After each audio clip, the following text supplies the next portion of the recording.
It is my honor now to introduce to you Miss Mueller, who will share with us a letter from Sheriff Barnes.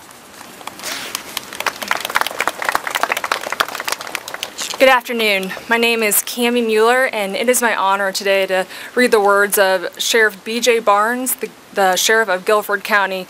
Sheriff Barnes, he's been in law enforcement for 41 years. He's been sheriff for 20 of those, and recently he was nominated as Sheriff of the Year by the National Sheriff's Association. So, in his words, an ordinance such as the one proposed by Charlotte presents a problem for law enforcement to enforce, since it requires us to make a judgment call on whether the person is truly desiring to identify with the sex opposite that assigned him at birth, or is a sex offender trying to take advantage of a weak ordinance. It also places additional stress on parents who must consider whether their children are being exposed to unwanted influences anytime they go into the restroom.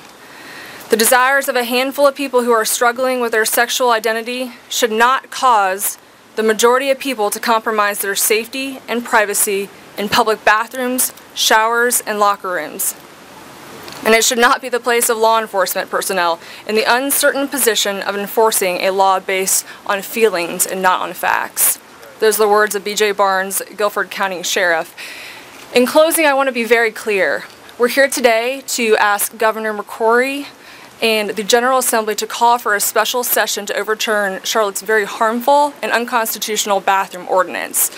We're also asking that Governor McCrory then sign this reasonable, common sense law to prevent other cities from doing the same. Thank you for being here today, and if any media personnel have questions, we'll be up here by the podium and be able to answer those. Thank you.